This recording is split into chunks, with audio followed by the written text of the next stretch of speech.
so glad that you joined us tonight. I'm really looking forward to an episode that's going to help empower you with knowledge in your fight to stay healthy and prevent cancer. But just in case you missed last night's episode, here's a brief recap for you. While creating this series has been fun and exciting, it's really a very serious responsibility because every topic we cover, every fine detail has a purpose. And no, it's not to make money, it's to give you what you need to save and protect your life. We did not receive any financial kickbacks from any expert, doctor, clinic, supplement, or product of any kind. Every piece of information was solely for the purpose of giving you the vital information you and your loved ones deserve to know, and it's the greatest honor for us to give you that as a gift simply because we believe that your life is precious. You deserve to be healthy and happy, free from toxicity, free from every negative influence on your body. And through this episode, you've seen clearly how to avoid toxins and how to eat foods that foster life and vigor. Today you've seen that excitotoxins are to be avoided at all costs if you truly desire to live a life free from the fear of cancer. You've seen how these excitotoxins not only excite and kill healthy cells, but as the documented evidence proves, these excitotoxins actually cause cancer to originate in the body, which is called, as you know from tonight, oncogenesis. I know you'll never look at a product containing aspartame, Splenda, sucralose, or any of its other evil artificial relatives the same again. I know for some of you, watching this episode may result in a trash can full of junk food that you've removed from your fridge or your pantry. Now, that's a quick way to say no to cancer. Seriously, coupled with healthy living, that's the single best way to eradicate cancer from your body right now. And what a better way to restock your home and body than with Nature's Pharmacy. You've seen how nature can heal your body and promote health, and that a garden actually should be better understood as a pharmacy with plants containing actual medicines that are lethal to cancer, while exponentially strengthening immunity and vitality. You've also seen how sound and light therapy are in fact advanced scientific discoveries that have been proven to dramatically aid the body in the fight against cancer, as countless cancer survivors have confirmed. You've seen with Trina, with a stage 4 ovarian cancer diagnosis, who beat cancer with the aid of sound and light therapy and a combination of non-toxic therapies, once again proving that cancer is in fact not a death sentence. In tonight's episode, we are going to cover some of what we called last night the blind spots regarding cancer. Things that you wouldn't think about that might have an impact on a cancer diagnosis. Things like your mouth. Not your words that you say, but the things that are in your mouth. Fillings, mercury fillings. People call them silver fillings, but they're actually half mercury. Root canals. Do they have any kind of impact on cancer? We'll learn that tonight. Did you know that your mind plays a big part in the cancer equation? Your emotions have a drastic effect on a cancer diagnosis, and we'll learn more about that later. But to begin the episode, we're going to learn about what is potentially the biggest blind spot in the cancer equation, and that's your spine. Did you know that your spine has a direct bearing on a cancer diagnosis? Let's listen to Dr. Terry Harmon as he explains. So appreciate you being here and really looking forward to getting your input on the importance of the spine in overall health, which was kind of a little bit of the piece of the puzzle that we missed in the last documentary. Why is the spine so important? Yeah, that's a big thing, because oftentimes even when patients come to see me, they're thinking nutrition if they're coming with a cancer diagnosis. But when we start to study the body, and looking at the quest for cures and other things out there, we look at what system is the most important system for fending off cancer, and most people will say the immune system, right? Most people say absolutely the immune system, and I would agree with them.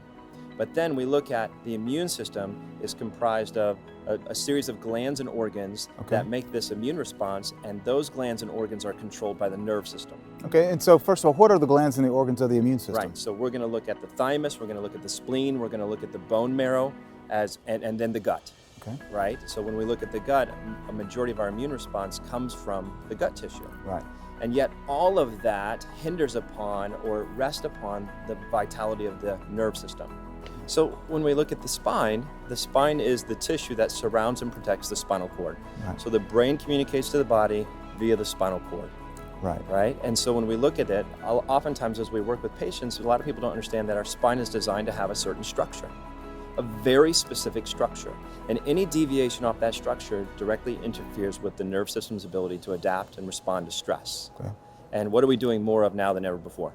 Stressing about everything. Stressing about everything. We're sitting more now than ever. We're looking at our technology more than ever. Right. And even if we go to the gym, we're kind of thinking fitness, we're not thinking structure. So when we look at all the research, some of the most amazing research on the planet's coming out right nowadays, and it says that the nerve system controls the immune system. Okay. And then I tell people, what impacts your nerve system? And they say, everything. Everything we do impacts the nerve system. Okay. The only question is, are we doing the things that make it healthier, or are we doing the things that break it down? Thomas Edison, right, said the doctor of the future. Right. Will give no medicine, but will interest his patients in the cause and prevention of disease and the care of the human frame. Hopefully that's where we're at now. Keeping your spine healthy and not having nerve impingement is really important, because it's recently been found that having pinched nerves in your spine is actually mimicking a chronic fight or flight state. You know, fight or flight is really good if you have to run away from the dragon or fight the bear or whatever. That's what fight or flight was designed for. That's interesting. Nerve impingement causes you to be in constant fight or flight. Correct. Wow. Correct. It sets up this adrenal gland secretion in your body, and the adrenal glands are the glands that are your stress glands. You need the adrenal glands for energy. Without adrenaline, you don't survive. So when you wear those out, then you go into exhaustion. So it's important that there be some reversal of the stress process every day, and meditation is a great way to do it. Exercise is a great way to do it. Yoga is a great way to do it. Going to a bar is not a great way to do it. Unless it's a juice bar, right? Unless it's a juice bar, there you go. Hippocrates said, what, let thy food be thy medicine, and let thy medicine be thy food. He also said this, you ready? Look well to the spine for the cause of disease. Hippocrates. Yeah. He knew what he was talking He about. did know what he was talking about. Well, I was diagnosed in October 2011 with renal cell carcinoma. I had a large tumor on my right kidney, so I had kidney cancer that had also progressed into the vena cava vein. So in August of 2013, they done a CT scan, they noticed a spot on my left adrenal gland. So my cancer, it turned out I got biopsy and my cancer had been back. So it metastasized to my adrenal gland. I was now considered stage 4. They said there was a 0% chance of survival. That's whenever I came to listen to you speak, and there was a Dr. Terry Harmon from Morganfield, Kentucky there speaking. And me and my wife were so impressed with what he was saying that we decided to make an appointment and just sit with him and let him talk to us. And to this day, I still see Dr. Harmon, and he told me the value of my structure and my spine. He had said there was like 6 inches of my spine that he called dead. He said there's no energy coming out of it. And he showed me on a graph, he says, now see this 6 inches that's dead, that controls your adrenals. And he said, if you get the spine adjusted, then it would help get rid of the tumor. So I believe Protocell really got me to the point where I had time to do that, and then with diet change, fired my oncologist and quit doing CT scans. So I started doing thermography. The last thermography I done, which was a couple months ago, shows no cancer activity at all in my entire body. Wow. Since the day at the oncologist, whenever the news was I had no chance, I have not been sick one day. I was told by Dr. Terry that I wasn't sick because I had cancer. I had cancer because I was sick. Cancer don't have to be a death sentence. What an encouraging testimonial from Bill Spalding, sharing with us how he used spine adjustments, chiropractic, and other natural remedies to cure his late stage and supposedly terminal renal cell carcinoma, kidney cancer. It was really humbling for me to be able to talk to Bill, because one of the things that Bill shared with me, and he just shared with us on the interview, was that he learned about these natural remedies through us, through the quest for the cures. It's really a blessing for us to be able to share these life-saving truths with the world. Now, another one of the blind spots that many people don't realize has a direct impact on their health and cancer is the mouth. Let's learn more. I've been very fortunate the last 15 years or so to be educated by some dentists, particularly wonderfully educated dentists about health and how it relates to our mouths. These dentists are quite rare. I refer people to them every day around the United States and in other countries. but they're so rare. It's like 0.2% of dentists that really know this, and they've taught me a lot about it. And of course, I've read a lot of different books and so on. But what it boils down to is that every one of the 32 spots in our jaw are directly connected to organs in our body, whether you have a tooth there or not. And this connection is quite intimate. And if you had some dental work done that is toxic, and this is really every root canal filling that's ever been done, most of the removal of teeth, including wisdom teeth and other infected teeth, is done in a way that there are toxins left in the jawbone. Okay, where the tooth comes out of is not always cleaned up correctly. It's called the socket, and it has a ligament in it that holds the tooth into the jaw. It has a bone surrounding it that is always infected. If the tooth was infected, the bone and the ligament are infected, and they're not removed correctly by the dentist. And this is true of root canal filled teeth as well. If the person recognizes how toxic they are and tries to get them removed by a normal dentist, they may remove the tooth, but they don't clean up the socket correctly, and the effects of it simply don't go away. Breast cancer, 97% they say are related to a root canal because your teeth drain into your body. But it's also a burden, just like viruses are a burden to the body and increase the patient's risk of getting cancer. That's interesting that there's a direct correlation between breast cancer and root canals. It's not something that your oncologist is going to tell you, is it? Dr. Thomas Slocumsgaard is a biological dentist, and he has a practice in Nashville, Tennessee. He's actually my dentist and the dentist for the rest of my family. In this upcoming clip, he further elaborates on the direct correlation between root canals and cancer. There's been a lot of information and concerns about root canals. Root canals they fail quite often. They fail most of the time. And it's been said that dentists are the only doctors that leave dead tissue in the body. So there's when you do a root canal, there's the pulp tissue that you have to seal off. And when you do that, you leave the dead tooth in the mouth. So because if you want to keep your tooth in your head, you have to pretty much do a root canal. Otherwise, you have to extract it. But the problem is there's these dental tubules called caniculi that you can't. Once you fill the root canal, they become dead space, and so then they fill up with anaerobic bacteria. So here's basically essentially what happens. You have a tooth that goes bad, and so then the voltage drops in that tooth. And when the voltage drops, then the pH drops. When the pH drops, then the oxidation goes out of the tooth and out of the area. When the oxidation drops, then the bugs come in. And the bugs come in and they set up housekeeping. Well, bugs don't have teeth, but they need to eat. They wake up and they're hungry and they want to eat. So what they do is they begin to produce all kinds of enzymes. And that they begin to liquefy you and me, and they start having us for lunch. So that begets an infection and an infective process that you cannot leave in your body, because then it crosses the gingival sulcus barrier, goes right into the cardiovascular system, goes right to the liver, produces high specific C-reactive protein and some other. That's a general inflammatory marker, and it says to your body, hey, we're chronically inflamed. We have all this inflammation, so then all of these pathways get turned on.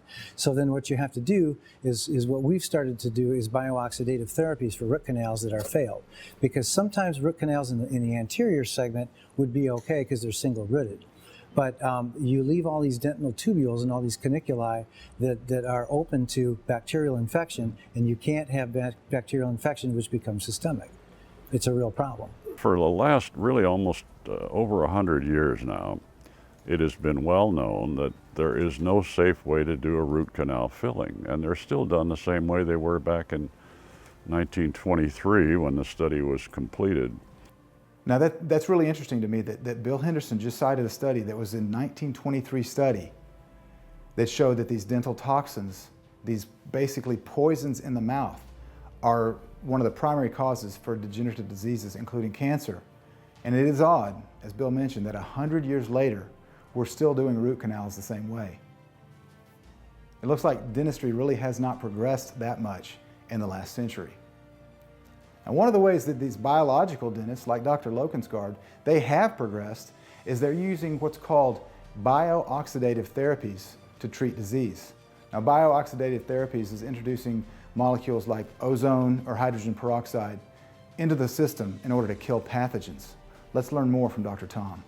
This is very commonly done in Europe and in England, Switzerland.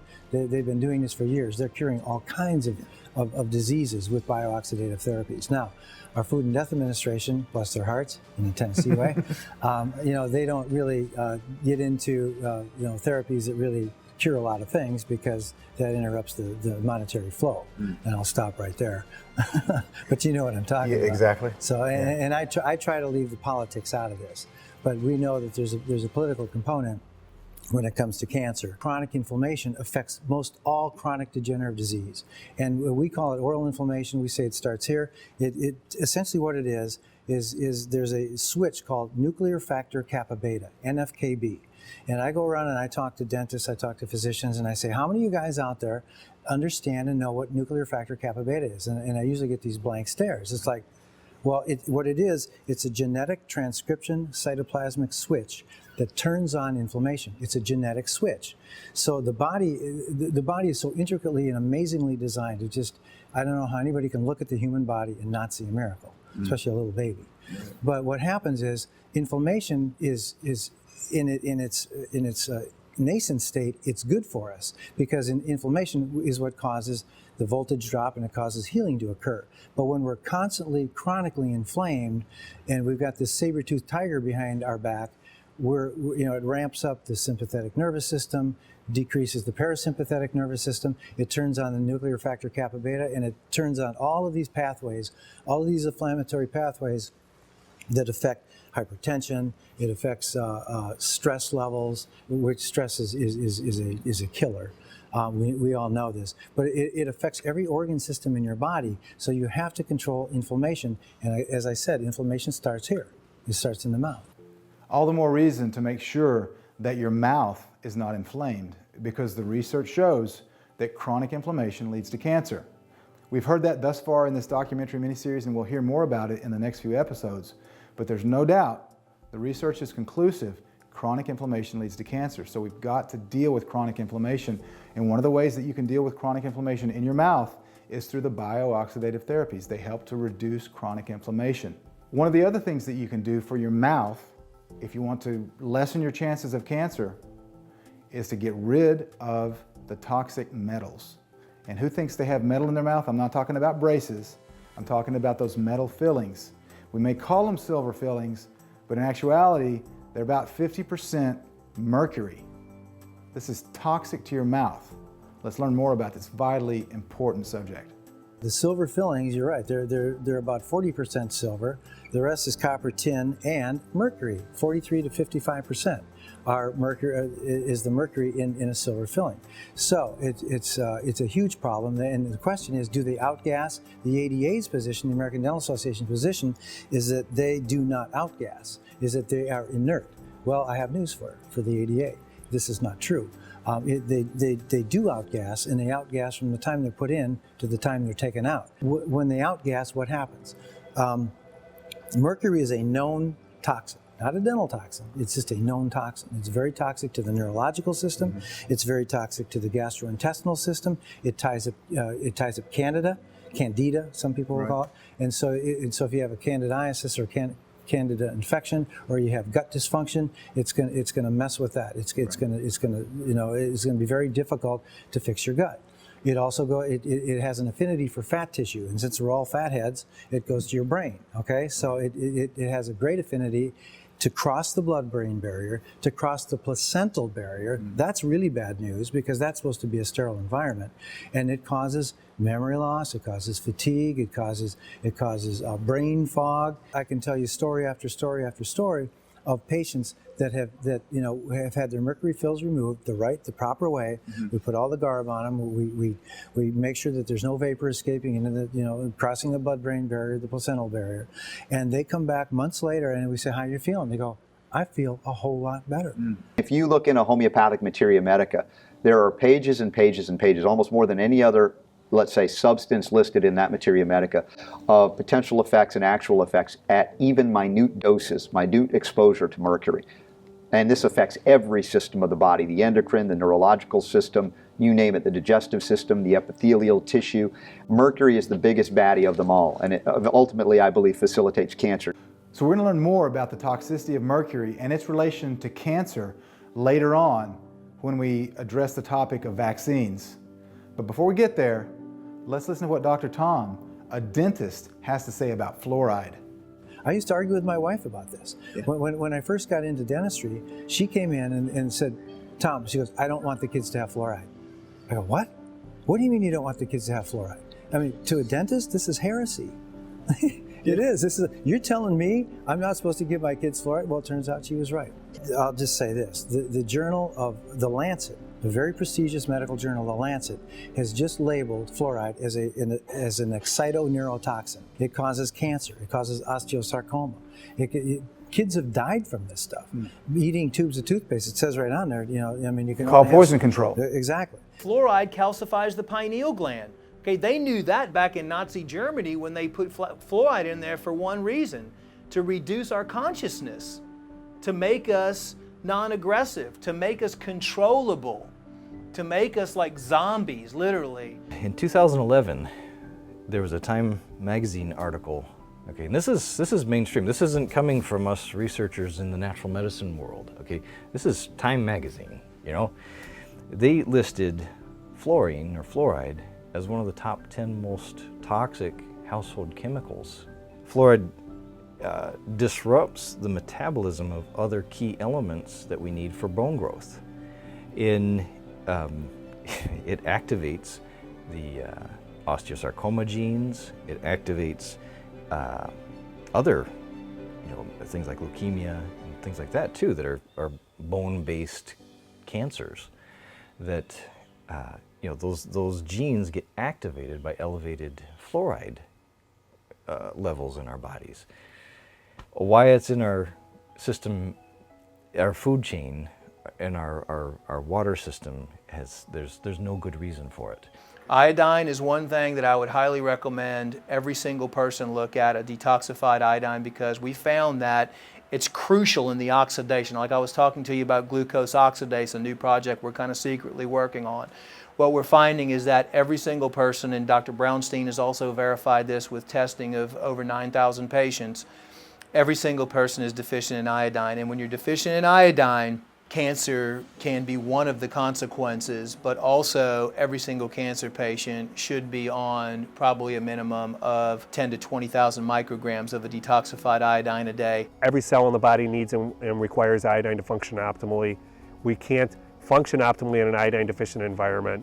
And I've tested, along with my partners, over 6,000 patients.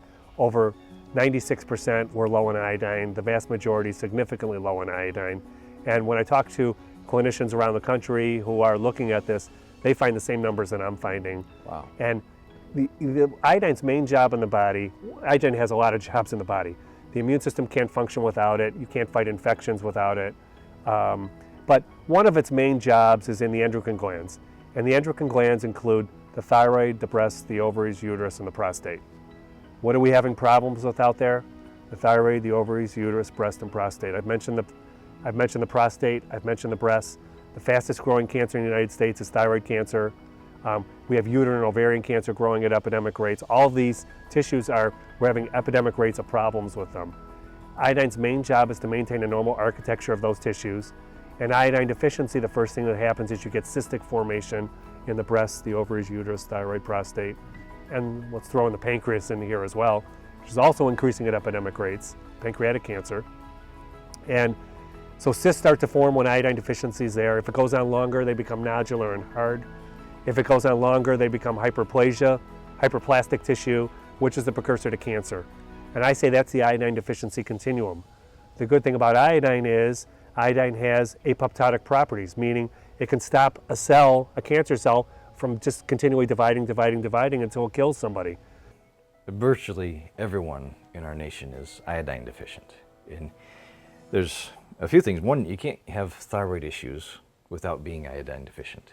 Okay, you can't be type 2 diabetic without being iodine deficient.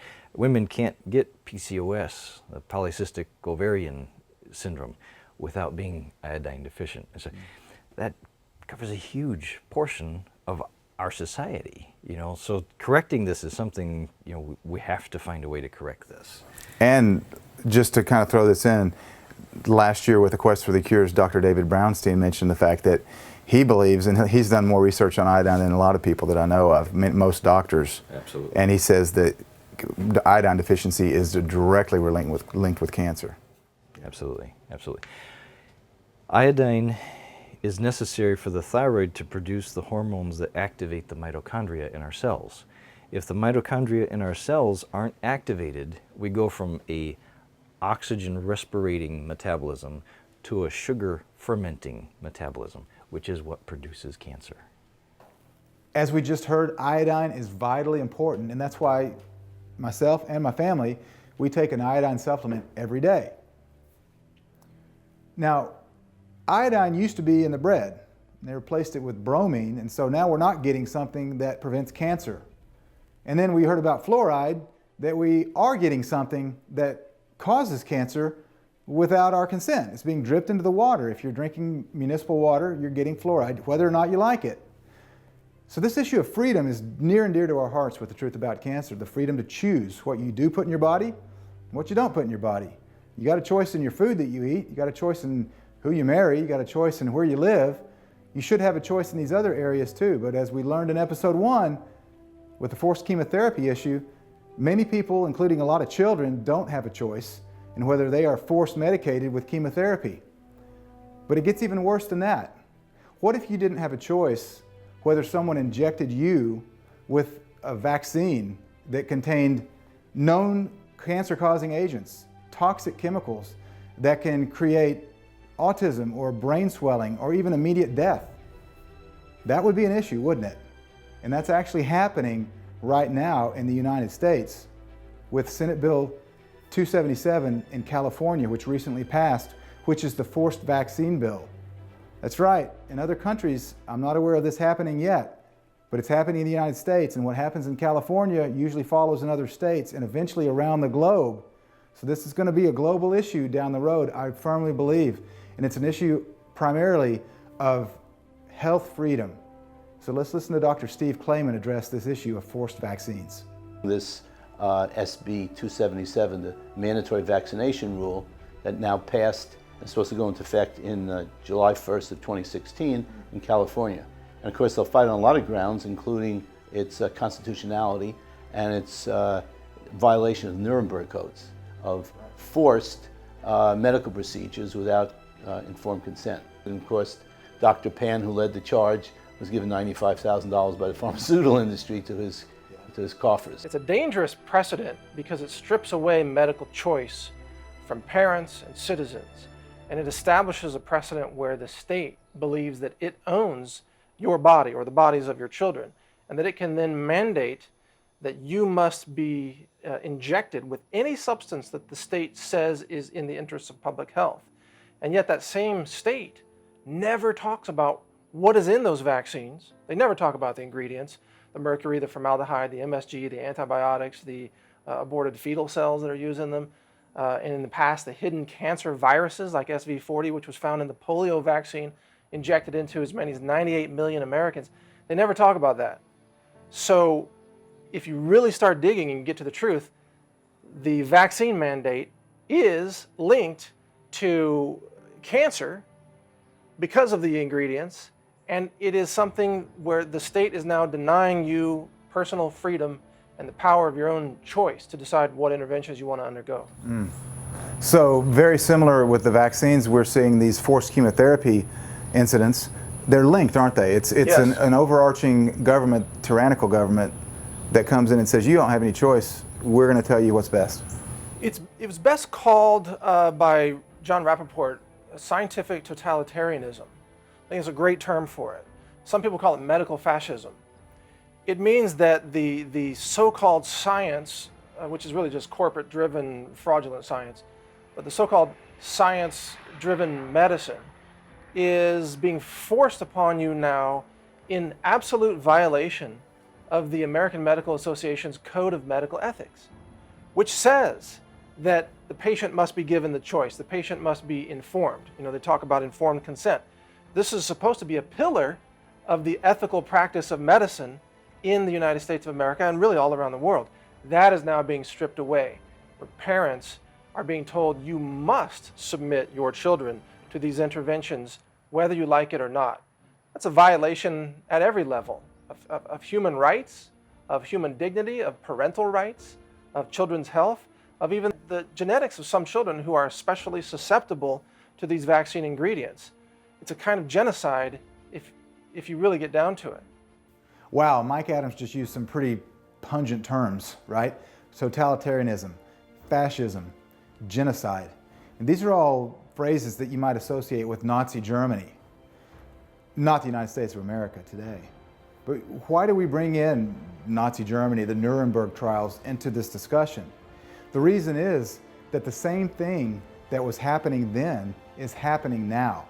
The forced vaccines that are currently being implemented in certain states in the United States of America are equivalent to the medical experimentation that went on in Nazi Germany. And believe it or not, many of the convicted war criminals at the Nuremberg trials were then shipped over to the United States and took positions on the boards of directors of major pharmaceutical companies in the United States. That's Operation Paperclip. Fritz Tremere, who was found guilty of slavery and mass murder at Auschwitz, he served only 7 years in prison, and then he became the chairman of the board at Bayer in 1956. Karl Krauss, executive member of IG Farben and the head of military economics for Hitler, was found guilty of mass murder. He served just 6 years in prison, and then he became the chairman of the board for BASF. This is the same vaccine industry today which protected and employed Nazi war criminals. The very industry that produced the Nazi gas chambers was purchased by Bayer. Do you still want those vaccines? Exactly who are you trusting for your health and for your children's health? Mike Adams just mentioned SV40, which is the monkey virus that was added to the polio vaccine that has resulted in thousands of cases of cancer. Previously in the Quest, we learned from vaccine expert Sherry Tenpenny as she addressed the SV40 virus in the polio vaccine. The polio vaccine has been known for many, many years to have a virus in it called SV40, which stands for simian virus 40 because those polio vaccines are made from monkey kidney cells. And so simian virus is a monkey virus. And in 2002, The Lancet published a paper that said it was suspected that more than half of the 55,000 cases of non-Hodgkin lymphoma that were out there with a very high probability could be associated with the SV40 vaccine from the polio, or the SV40 virus from the polio vaccine.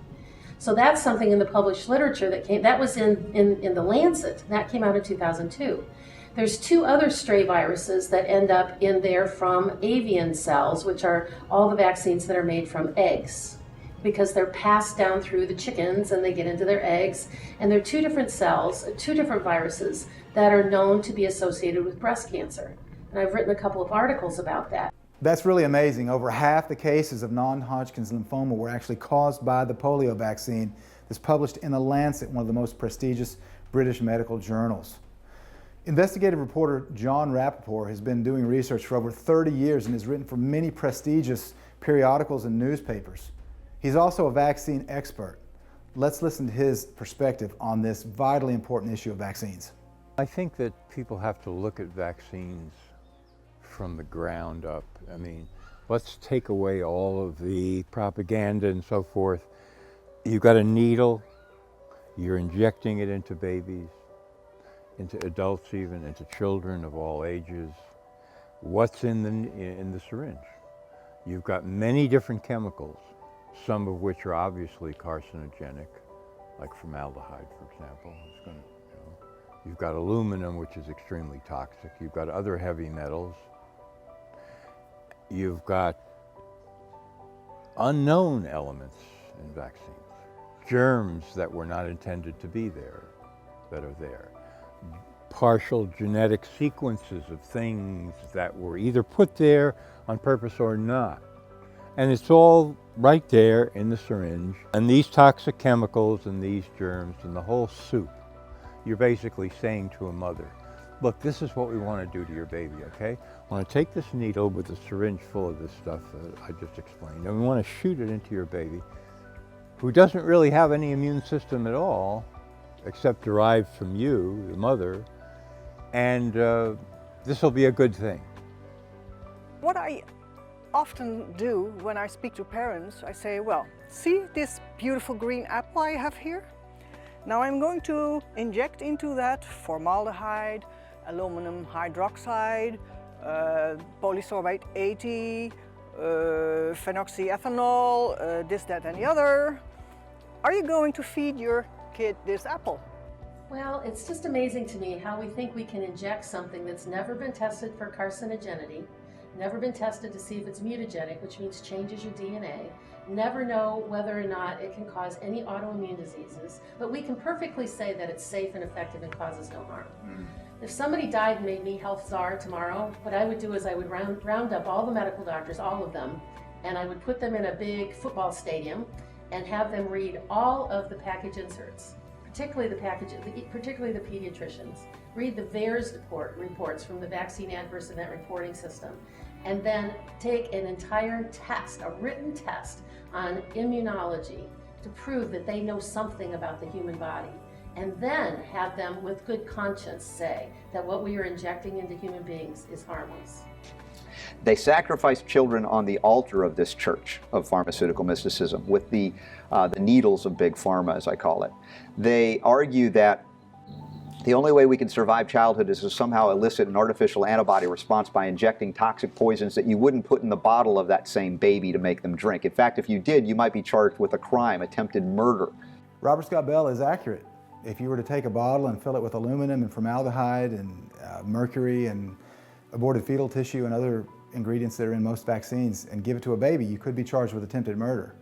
But vaccines are even worse than that, because when you inject something directly into the muscle tissue, it goes directly into the bloodstream from there. It bypasses many of the protective mechanisms that have been placed in your digestive tract to keep us from dying of poisoning. When you're injecting anything into the body, you're intentionally bypassing a lot of portals of immune defense that would normally be active and working because you want this to penetrate deep into the body. Well, that's the idea of vaccination. So, beginning from there, I say, fundamentally, yes, vaccines can cause cancer, no question about it. Vaccines are not safe, they're not effective, they don't do what they're supposed to be doing. They're not responsible for the major declines in infectious or contagious diseases in the West. That was done by revolutionizing society, better sanitation, better nutrition, less overcrowding, development of the middle class, et cetera, the fundamental environmental things that you would do in order to improve life for people. That's why those diseases basically went away. And when they return, it's basically because those factors have diminished again, which we are now seeing, especially when it comes to nutrition, because it's gotten a lot worse over the last few decades. So the whole thing to me is a gigantic hoax. So Jon Rappoport said the whole thing's a gigantic hoax. What hoax? What's he talking about? Let's learn a little bit more about the history of vaccines from vaccine expert Desiree Rover in Amsterdam, Netherlands. First question being about vaccines. I know you're an expert. You've been looking at vaccines for 25 years. And so we hear they're safe and effective. We hear they don't cause cancer. We hear that they prevented all these diseases. What's the truth? The opposite. That's a short answer. The opposite. Totally opposite, yeah. I wrote a book in 2009 on the HPV vaccines, Cervarix and Gardasil, and then for that book I delved even deeper into the history of vaccination. And to my big surprise, I found out that vaccines, or vaccination, the foundation for vaccination is a folk myth that Edward Jenner followed, that cowpox, if you had cowpox, you were supposedly protected against smallpox. But these are two viral entities, so it's a nonsense story. What he did, he was the first guy who introduced proteins and DNA and RNA from animals, from other species, into humans. It was called inoculation or variolation. They made a scratch and then he put in the smallpox pus. That's how it originally started. And Jenner did a variation on that, and he put in the cowpox pus, or the goat pox, or the pig pox, or whatever, all sorts of crap. And he did that with his son and the son of his gardener, and both boys never got older than their 20, 21 years old, because they died of tuberculosis, which is an illness related to cows. The studies that are have been done with vaccines, that's been paid by the manufacturers. But the FDA in America and the RIVM here in Holland, for adding it to their program, they go with these studies. So it's the fox is guarding the hen house. Well, look at the HPV vaccine. On the package insert, it says it may cause other kinds of cancers. Yes, and we've already known that it has through the VAERS report, that there have been many girls who've been fully vaccinated with the HPV vaccine, that within 3 months to about 2 years, then are diagnosed with cervical cancer, massive cases of venereal warts. We know that less than 4% of the women in the United States have actually ever been exposed to the 2 viruses that are in the vaccine. So if the vaccine did anything, which it doesn't, and it can cause a lot of harm, there are at least 8 strains of HPV, human papillomavirus, that are supposed to be associated with, or are known to be associated with cancer. But the vaccine only covers 2 of them. So it gives this false sense of security to moms who think they're protecting their girls, to think they won't get cancer. And that will say to the girls, well, I don't need to get a Pap test because I've been protected. But there are other strains that can cause the cancer. Vaccines are not tested. On the insert, it says not tested for carcinogenic and mutagenic properties. It also says it's not safe for pregnant women, and it's not tested in children for those same properties. So what that is that's your consent form that the doctor doesn't give to you. So when a doctor is pushing, or a nurse is pushing a vaccine, this is uninformed consent at the highest level. And this goes against the Nuremberg principles, Nuremberg principle number 4, actually 5, that were in 1940s after World War II. They did this so there was no more human experimentation on people. And this is medical experimentation because we are the last phase of the experimenting process. So as they're manufacturing these, it depends on the lawsuits that come back to the company to tell the company if this product is actually safe. So there had not been studies for the vaccines, but now there's not been studies for 2 and 3 and 4 vaccines stacked on each other and up to 60s and 70 and however many they're going to push. There's no studies for all those on top of it. So you're looking at uninformed consent at the highest level. Jeffrey Jackson mentioned that this is uninformed consent at the highest level. And what that means, uninformed consent, means that you're not being informed of the potential dangers from a medical treatment or an intervention like vaccines. You're supposed to be informed of the possible negative side effects. And this is uninformed consent because people are not being told this. But you would think that if vaccines are actually harming people, that we'd have a lot of lawsuits and that people would actually be getting money from these big pharma companies that are manufacturing the vaccines. The government has paid out since 1986 through the National Vaccine Injury Compensation Fund over $3 billion, $3 billion for literally thousands and thousands of cases of children that received the vaccines and they were injured and their families have suffered profoundly, and they are just a fraction of those who were compensated.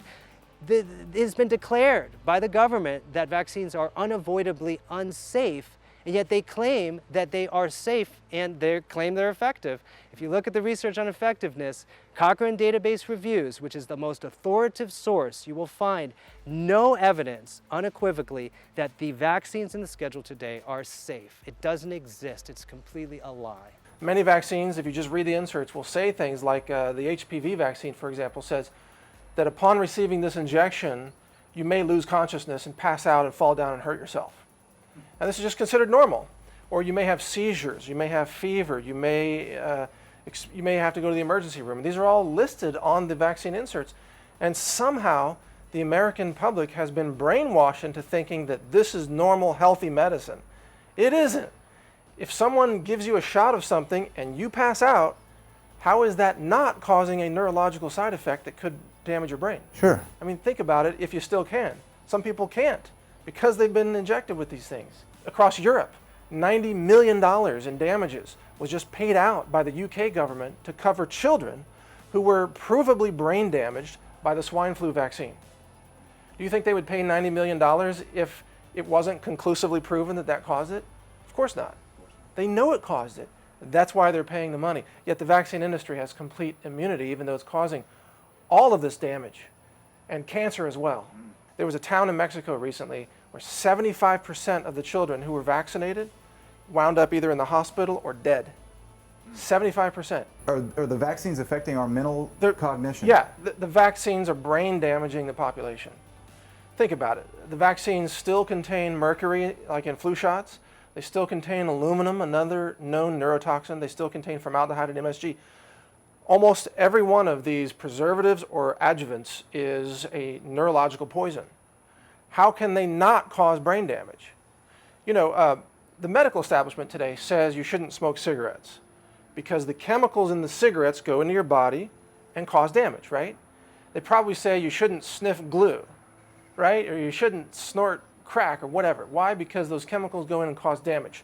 But then they're injecting you with a vaccine that contains chemicals that they know causes damage. How is that allowable? Why can't, and by the way, I'm not against the theory of vaccination. Let's be clear here.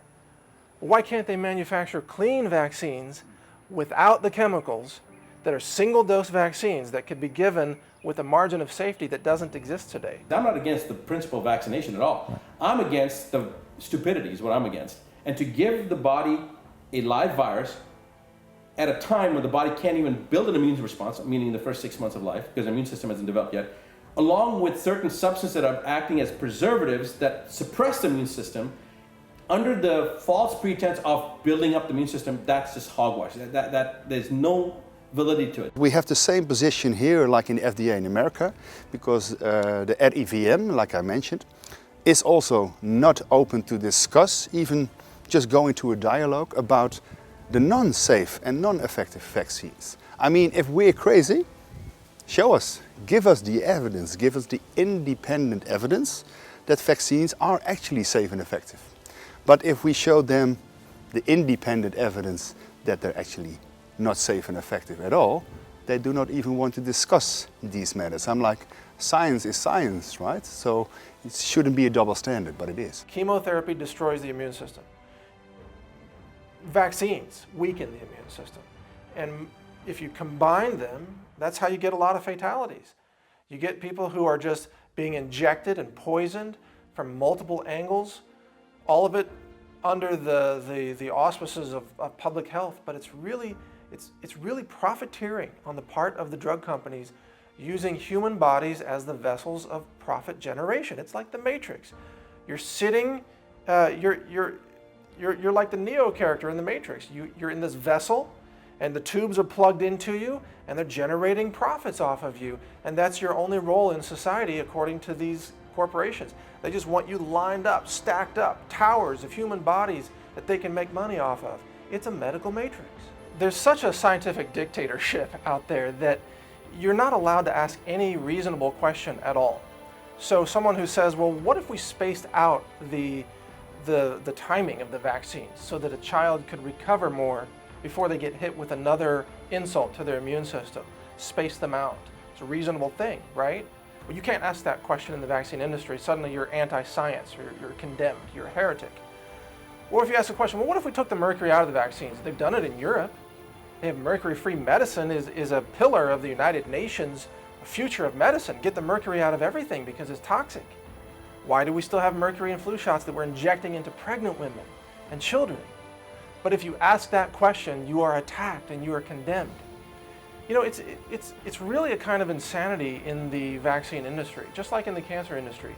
Many people who are pushing these poisons are themselves clinically insane, or they're tied to the profits in such a way that they are unable to discover the personal ethics required to tell the truth.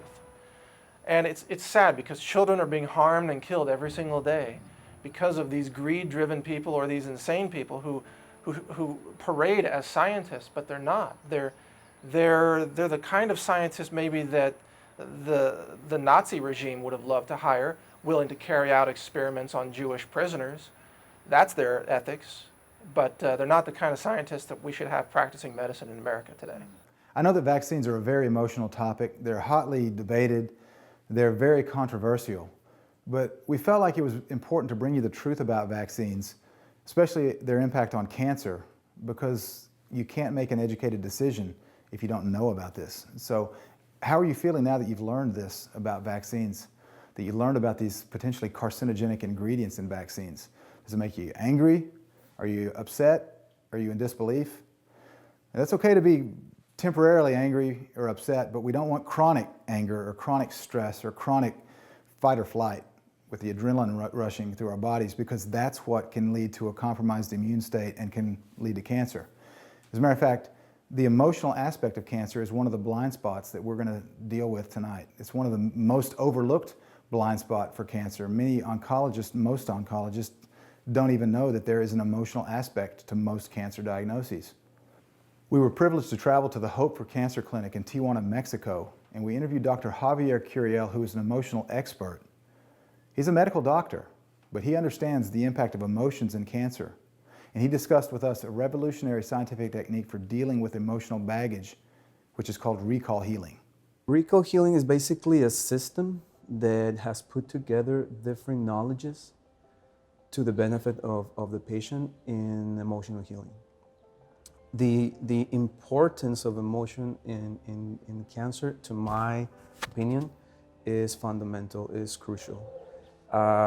Especially in the last 4 to 5 years, I start to pay a lot of attention to that. Before that, I would consider it important, yeah, be stress-free, whatever, but I did not really had understood the deepness of the importance that is, because I believe today, I'm convinced that probably that's the main trigger, the main factor that can actually codify, program certain information at a genetic and cellular level. There's a lot of research that demonstrates the impact of psychological, social stress and emotional. University of Berkeley, I like an article they have by this Department of Psychology. The title is it's called The Emotional Expression in the Onset and Progression of Cancer. There's a certain group of conflicts. There's specific conflicts and trauma that trigger different types of cancer. Exactly. The reason why we're failing in oncology so much is that we become mechanics of the human body, and we're not paying attention to the emotional and spiritual needs of our patients. When the body starts to heal itself, you can see that old emotional wounds and spiritual pain comes to the surface to be released also. But like we have to assist the body in this detoxification process, most cancer patients also need help in this process. So we have many techniques like EFT, emotional trauma therapy, and others to help assist people to let go of their emotional pain. What is EFT? EFT is a way of using affirmations while we tap certain acupuncture points to release old pain and to substitute them for new ideas and a new mindset. So this detoxification of the emotional and spiritual level with this physical level should go hand in hand. There are many devices that have been invented over the years that deal with the emotional aspect of cancer. One such device is called the EVOX machine. I compare the EVOX to what I would consider emotional acupuncture. So it's pretty amazing because it's done with biofeedback, and so what it's doing, it's picking up voice recognition. So we use a cradle, and it works on galvanic response. A patient will have a microphone on, and then I just ask them to speak their name so that I can just pick up the patterning. Then it'll come up with a little mandala. It'll have what we call PIs, so perception indexes from 1 to 12. So each area is associated with an organ and also with an emotion. So oftentimes the patient doesn't know what's really running their life and potentially even running their health in regards to their crises that they're experiencing. So what's really fascinating about it is the patient doesn't even really have to tell me about it. The feedback actually comes up with the areas of stagnation, or what we call extreme energy, or let's say even if you were thinking in terms of acupuncture, where there would be extreme excess in a specific organ. So through that determination, the program is equipped to send specific frequencies to unlock those emotional stagnation. So it's pretty amazing. So each time we do a recording, we do about 5 recordings that we can actually see the unlocking of those emotions. And then it's kind of like an onion. Each voice recording will go deeper and deeper in regards to what potentially is the underlying of even that emotional stagnation. So kind of peeling off the layers off the onion. Exactly. And then eventually you get to the real root cause. Eventually we get to the root cause, which is really pretty amazing for the patient, because oftentimes they'll have an aha moment. You know, they'll be potentially experiencing a lot of depression. And really what we're looking at as we go deeper and deeper, the depression is based potentially on unworthiness or repetitive thinking. And they can really, I always ask them, how does that show up for you in your life? You know, and so we try to get some feedback, and they'd say, oh, well, actually, you know, I just churn things until they just really turn into butter. I can't, you know, let go of things when they happen to me. So when a patient's able to really identify, you know, what they actually do, they can begin to actually recognize, oh, I'm doing it again. This is a stuck pattern. And just even that begins to unravel those energies that are stuck. So this can be really beneficial for cancer patients because of the emotional link that we've seen to cancer. You know, we have so many cancer patients that have this emotional trauma, these things that have happened in the past that they can't let go of, this baggage, whatever you want to call it. This allows them to help release that, doesn't it? Absolutely. I mean, we're definitely a believer in Hammer's work in regards to every disease has an emotional component, whether it's a sore throat or cancer. And so it's pretty exciting that we have this information so that we can really look at, you know, potentially, is it the emotion that's causing the problem, or is it the actual organ function that's causing the emotion? One emotion that's very detrimental to a cancer patient is fear. But let me ask you a question. What emotion is it that an oncologist will elicit in the cancer patient when they look them in the eye and they say, you've got 3 months to live? And then they rush them into chemotherapy. In Kaiser, they would get the diagnosis of cancer. They didn't even have time to research. Within a few days, they had to do chemo. Otherwise, the doctors would tell them they're gonna die or it's gonna spread everywhere. So they would come, one patient I had, she had urinary infection, and next day she had to do chemo. I said, no, hon, you have to take care of your kidneys first, or urinary infection, get rid of the bacteria, and then do your research. It's no rush. You didn't get cancer overnight. Cancer is a process of 10 years, 12 years. I mean, within 8 years, you get the tumor. Sometimes people don't get diagnosis until 10, 12 years. So they kind of tend to scare the patients, and they get worried. They don't have time to research. Then they start the chemo. And oncologists and ISIS use many of the same tactics of fear to manipulate your behavior. Yes, I'm comparing oncologists to a known terrorist organization because they use the same tactics to try to control people. In fact, terrorism is the use of fear. The definition is the use of widespread fear, or the threat of fear, or the threat of violence, in order to achieve a desired behavioral or decision-making outcome among people. So by definition, what many oncologists do today is a cousin of terrorism. That's why it's unacceptable. That's why some of them are going to jail. That's why they're criminals. And that's why more of them should be arrested. And that's why you as a patient should be extremely, extremely skeptical of anything that an oncologist tells you, because it is in their interest that you say yes to what they are pushing. I did recently see an HBO special where the oncologist told a lady that she had 6 months to live, and if she did not do chemotherapy, that she would eventually die within 6 months, and that she would feel like she was drowning as she died. In my opinion, it should be criminal for an oncologist to treat a cancer patient that way. I was diagnosed with prostate cancer 10 years ago, and I had the fear of death put into me by the urologist. And he had a bedside manner of a Neanderthal as far as I was concerned. And it prompted me to study natural medicine. When the doctor tells you you've got cancer, and he says it just like that, you know, there's two things you know about cancer. One is you're going to die, and you're going to die soon. That's the average person's view of having somebody say that you've got cancer. And it's the most irresponsible thing that a doctor can do. The power of life and death is in the tongue. In the tongue. So if you pronounce somebody dead, they see the doctor as an authority. And so they buy it, I'm dead, no matter what. What the medical system has is very archaic, okay?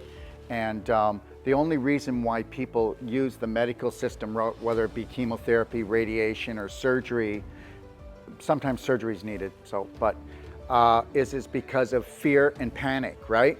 Once you enter into the system and you need a surgery or you need a chemo or radiation, you are losing your life, okay? Because even surgery, just say you had a little lump, okay? 1 centimeter. Surgery is a major assault and attack on the body. It affects the nervous system, it affects your physiology, and it's outrageously stressful.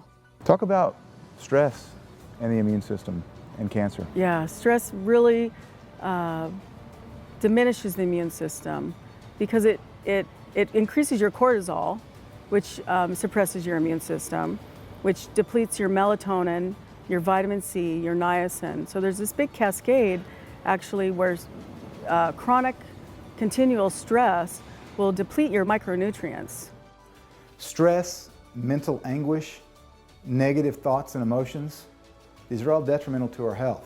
Previously in the Quest, Dr. Tony Jimenez shared with us the impact of negative thoughts. A negative thought can kill you faster than a bad germ. So one of the main things to detoxify is here. The mind. The mind.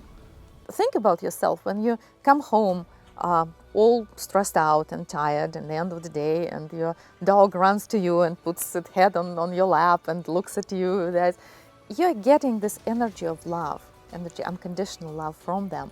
That's the most coherent energy that charges you up, and your headache disappears at that time.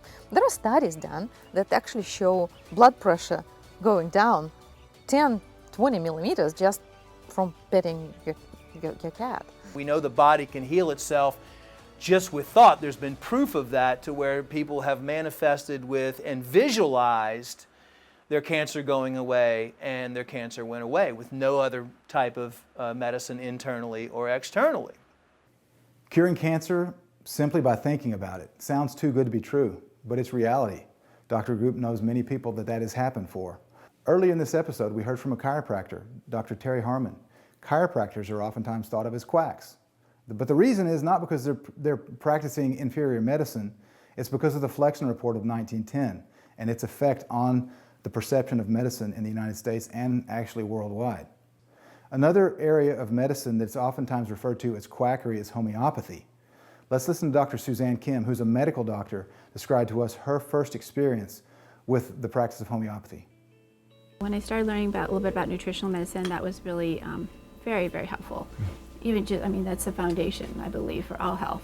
And so that then led me into homeopathy.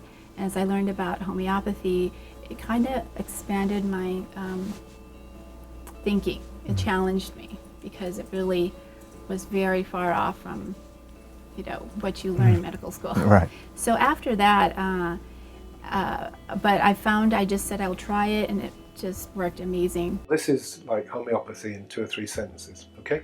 You pick a substance that copies the illness, not one that opposes it, but one that copies it. So for example, if someone has scarlet fever, you choose belladonna, because if you take belladonna, your face goes all bright red, your throat's sore, hectic temperature, you feel ghastly. Taking belladonna is like having scarlet fever, so it's a good remedy for scarlet fever.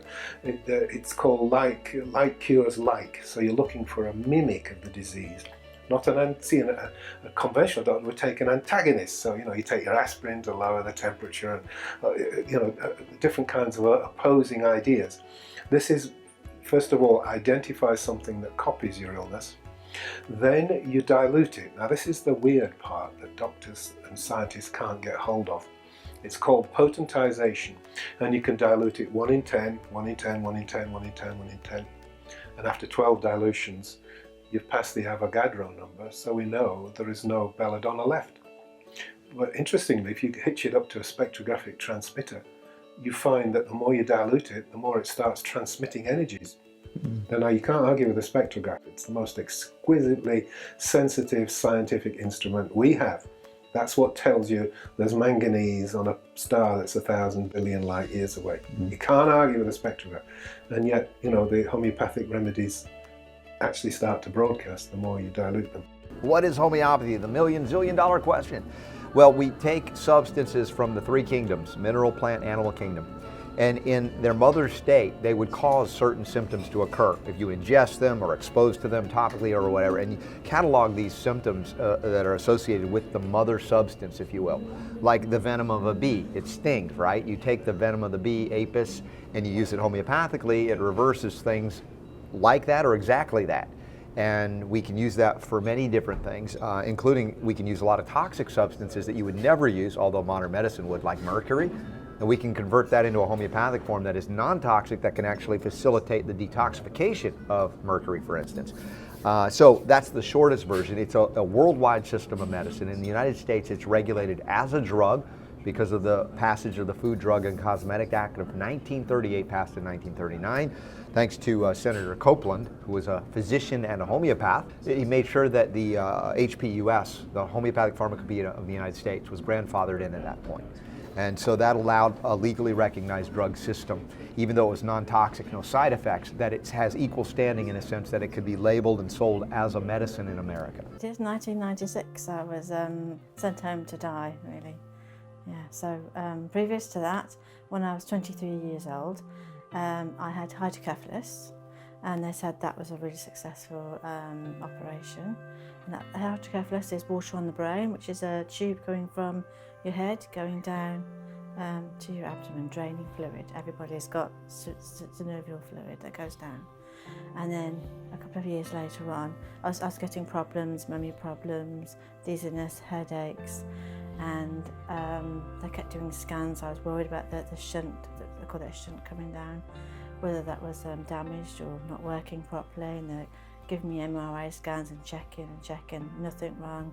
Then they finally found there was a tumour in my pineal gland, which is right in the middle of your head. On the first radiology session, they leapt into the room and said, stop it, because they'd found another tumour. This was the one in, on my pituitary gland. It then went down my spine, and they did some more radiology down my spine. And then I got the results, and they looking through them, and they said,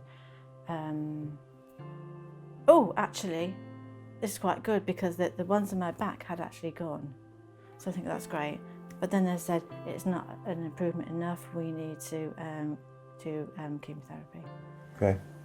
Which again, confusing. I was thinking, well, why don't they carry on with what's working? But they said, no, they're the doctors, they know. You know, I thought, okay, good news, but I was a bit confused because it was going on to chemotherapy. Right. So I had the chemotherapy. I was supposed to have 3 sessions of it. I think I had 2. I certainly didn't have the third one. They said to me, basically, our treatment is making it worse. All my hair fell out with the radiology in 2 weeks, and I was nauseous and vomiting. After my chemotherapy, they came in, and basically they said, would you like to stay in hospital? Would you like to go home? Or would you like to go to a hospice? After my sister ran after them, after they said about, did I want to go to a hospice, etc., she ran after them and said, look, the family needs to know, how, you know, how long have we got, you know, what's the prognosis?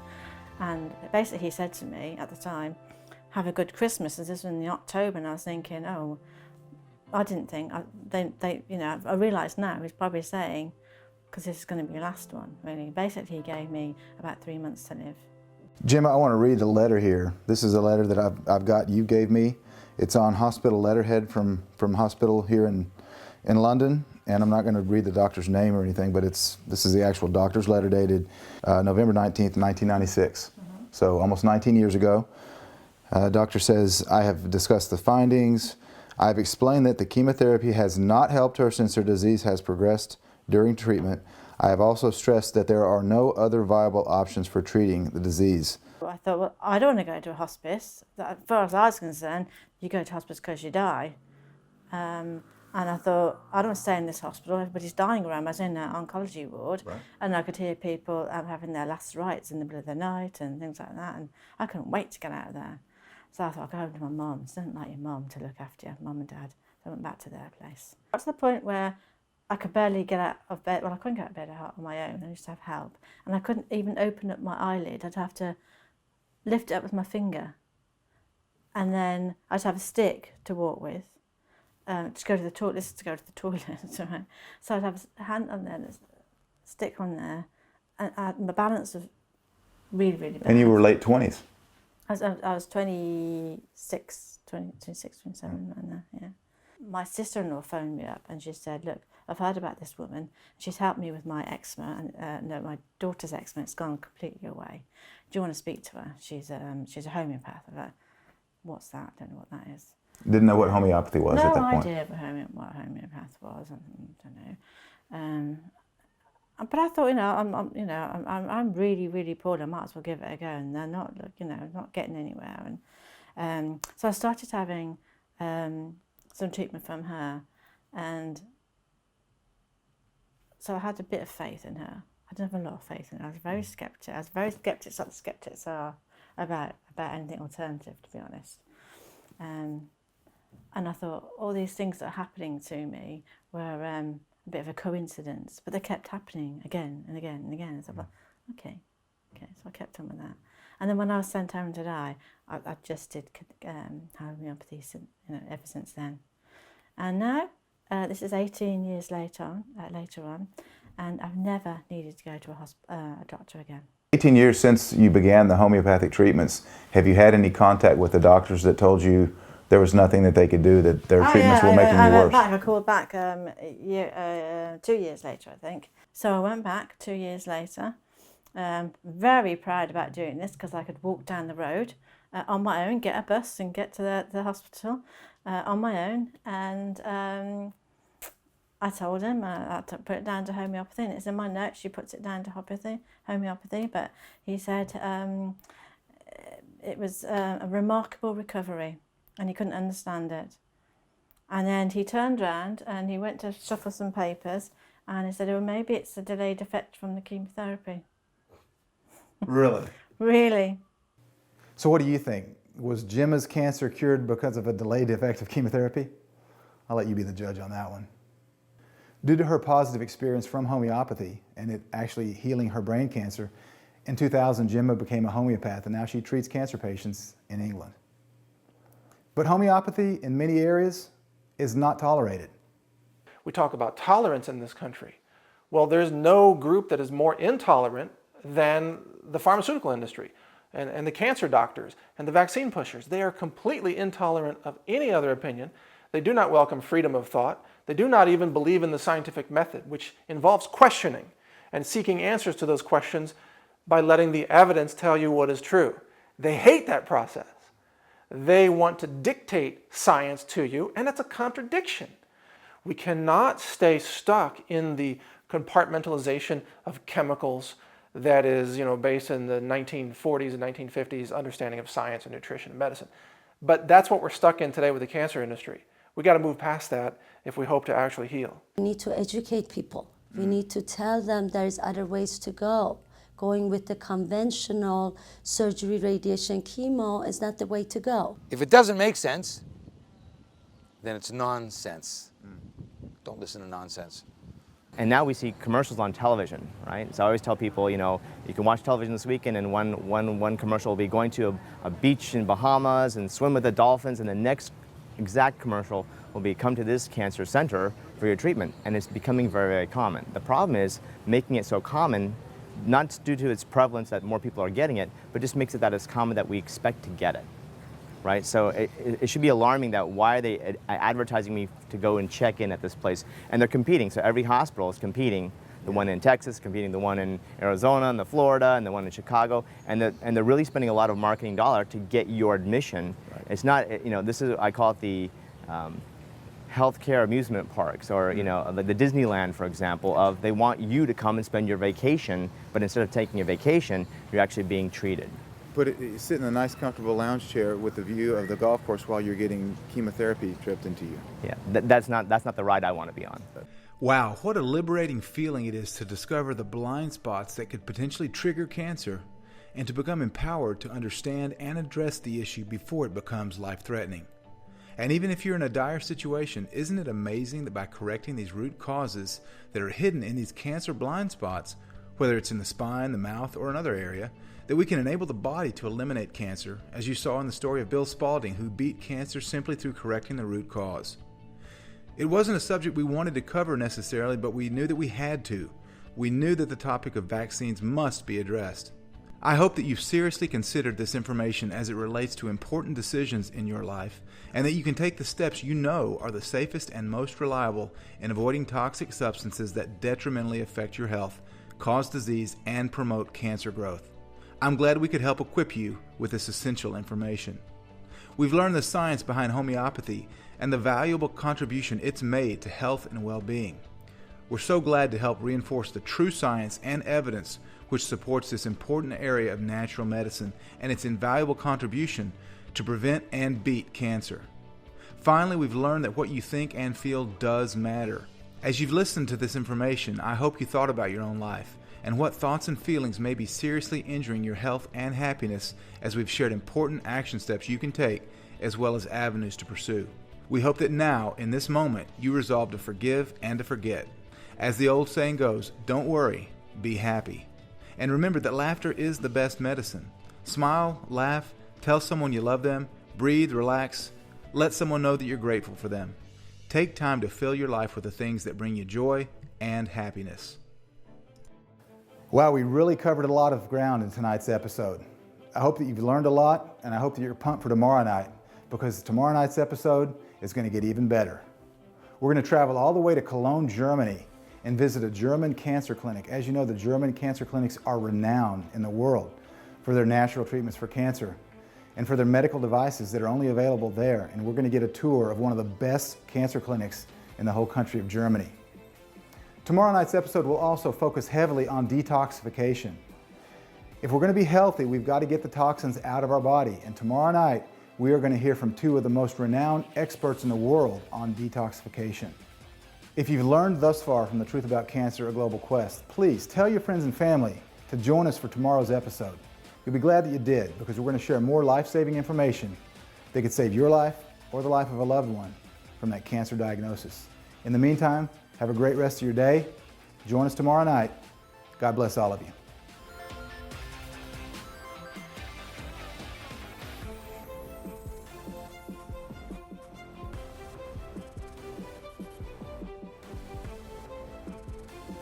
What you are doing is extremely important. And actually, a few of your series now, few of your films now already translated into Russian. So, and it's getting very popular. And I had been a British Red Cross nurse originally, and then I worked in the Houses of Parliament, so I have a medical and a slightly political background. And just realized that there are so many myths, there's so much misinformation about cancer. So I love what you're doing. I love your quest for the cure and all the work that you're doing in America. For me, radiation was not an option. I started doing my own research, found a friend who recommended your series. He actually gave me a recording, wanted it back, so I purchased your series. The Quest for the Cure. The Quest for the Cure. Just fascinating. I watched it every day for probably a month or so, just digesting all the information. So I